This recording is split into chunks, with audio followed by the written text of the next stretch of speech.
श्री सद्गुरु महाराज की जय। मंचासीन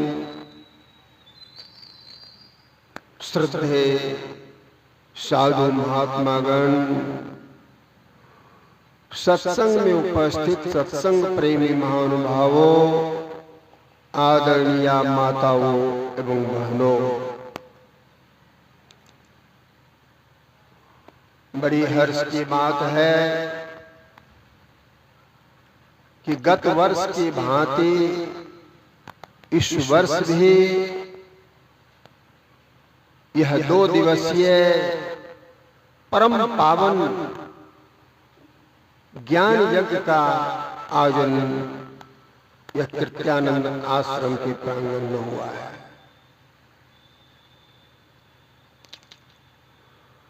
धन घड़ी सोई जब सत्संगा, धन जन्म द्विज भगति अभंगा। जीवन यौवन राज मद अविचल रहा न कोई, जो दिन गया सत्संग में जीवन का फल सो। यह जो परम पावन यज्ञ सत्संग यज्ञ का जो आयोजन किया गया है, इसकी महिमा, इसका महत्व, जो हमारा सबसे प्राचीन ग्रंथ वेद है उसमें भी है, पुराण में है, महाभारत में है, रामायण में है और अन्य ग्रंथों में भी है। सत्संग की इतनी महिमा है, इतनी महिमा है कि कहने वाले कह दिए कि मैं भी इसकी महिमा का पूर्ण रूप से बखान नहीं कर सकता।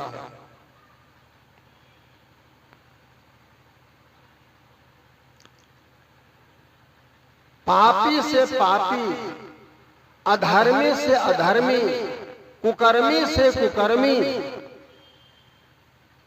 जो इस सत्संग में आ जाता है, सत्संग की शरणागति ले लेता है, उसका भी उद्धार कल्याण हो जाता है।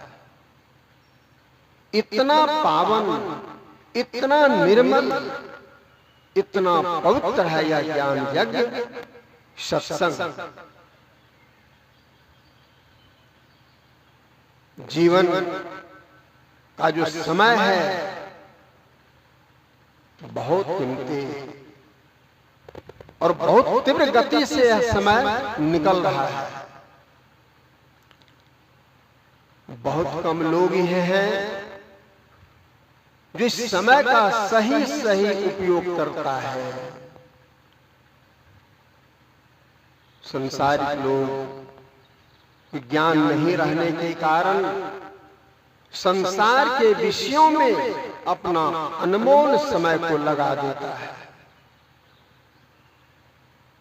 और यह विषयों में समय लगा देने पर अंत में वह थक के, हार के, निराश होके कहता है कि मैं ठगा गया। जब समय बीत जाता है, आयु क्षीण हो जाती है, बुढ़ापा आ जाता है, शरीर जर्जर हो जाता है, तब उनसे पूछा जाता है कि आपने क्या किया जीवन में, तो वह झांक के देखता था कुछ नहीं किया। इतना दौड़ा, संसारिक वस्तु को संग्रह किया, ईंटा पत्थर, घर मकान, बेटा पुत्र पत्नी, सब में समय को लगाया। लेकिन अब यह शरीर से आत्मा को जाने का समय हो गया। अब यह आत्मा जीव किधर जाएगा इसको दिखाई नहीं पड़ता है। दसों दिशा में अंधेरा ही अंधेरा मालूम पड़ता है और अपने पीछे का क्या हुआ कर्म को देखता है, उसको ग्लानि होती है। मैंने झूठ बोला, मैंने कुकर्म किया, मैंने पाप किया, किस लिए? संसार की वस्तु को संग्रह करने के लिए, संसार को समेटने के लिए, बटोरने के लिए। अब ऐसा समय आया कि अब संसार छूटने वाला है। अब जीवात्मा अकेले निकलेगा, कहां जाएगा कोई ठिकाना नहीं। लेकिन जो समय पर सत्संग किया, ध्यान किया, गुरुजन साधु संतों का संग किया, उनको ज्ञान हो गया, समझ हो गया, यह संसार का जो नाम रूप वस्तु विषय है यह सत्य नहीं है, असत्य है, माया है, परिवर्तनशील है। इसके आड़ में, इसकी ओट में एक ब्रह्म दिव्य चैतन्य शक्ति छिपी हुई है, जिस दिव्य चैतन्य शक्ति के आधार पर यह सारा नाम रूप अपना नाटक, अपना लीला कर रहा है। तुलसीदास जी महाराज कहते हैं, पुरियन सघन ओट जल। जिस तरह से पुरियन के पत्ता के नीचे जल रहता है, समझ में नहीं आता है कि इसके नीचे पानी है। अज्ञानी आदमी वहां से भटक के चला जाता है, प्यासा चला जाता है। लेकिन जो ज्ञानी होता है, जिसको पता है कि इस पुरियन के नीचे में पानी है, तो पुरियन को पत्ता हटा करके वह निर्मल शीतल जल को पी करके तृप्त हो जाता है। उसी तरह से यह सारा दृश्य जगत जो देख रहे हैं यह माया है, पुरियन का पत्ता है, यह सत्य नहीं है। इसमें पकड़िएगा, इसमें चिपकिएगा, आप ठगा जाइएगा।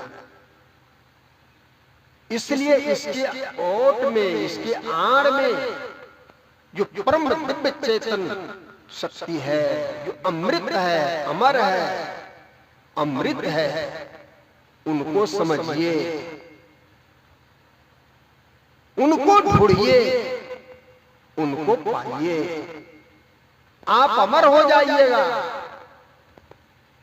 परम शांति को प्राप्त कीजिएगा, जीवन धन धन हो जाएगा, मानव जीवन आपका सार्थक हो जाएगा। यह सत्य ज्ञान है। यह ज्ञान कहां मिलेगा? यही सत्संग में मिलेगा, साधु संतों के संग में मिलेगा, और दुनिया में कहीं नहीं मिलेगा। इसलिए सत्संग कीजिए, सत्संग में आइए, साधु संतों का दर्शन कीजिए। और साधु संत ज्ञानी होते हैं, तपस्वी होते हैं, साधन करके, तपस्या करके अपने अंदर दिव्य ज्ञान प्राप्त करते हैं। वह पुरियन के ओट में जो दिव्य शक्ति, दिव्य ज्ञान तत्व छिपा हुआ है, उसका उनको पता हो जाता है। वह पता कहां लगता है? अपने अंदर में लगता है, क्योंकि वह परब्रह्म परमात्मा, परम दिव्य चैतन्य पुरुष सर्वव्यापक, हम में, तुम में, खड़ग में, खम में। इसलिए उसको खोजने के लिए बाहर नहीं, महात्मा साधु संत लोग अपने अंदर में जोग जुगती से उसको खोजते हैं, और जोग जुगती से खोज लेने पर उसको पता चल जाता है, वह कृत कृत धन धन हो जाता। अपने तो ज्ञानी ध्यानी अमृत पी करके अमर तो हो ही जाते हैं, लेकिन वे दयावान पुरुष, करुणामय पुरुष उस दिव्य ज्ञान को संसार के मायावी जीव को भी सुनाते हैं, जो माया के आग में जल रहा है, काम क्रोध तृष्णा वासना के भाग में जल रहा है, उसको समझाते बुझाते जीवन भर रहते हैं, और अंत में यह शरीर लीला को छोड़ के परलोक सिधा जाते हैं। इसलिए ऐसे दिव्य पुरुष का दर्शन करें, सत्संग सुने, और अपने जीवन को सार्थक करें। मैं इतना ही कह करके प्रवचन विराम देता हूँ। बोलिए श्री सद्गुरु महाराज।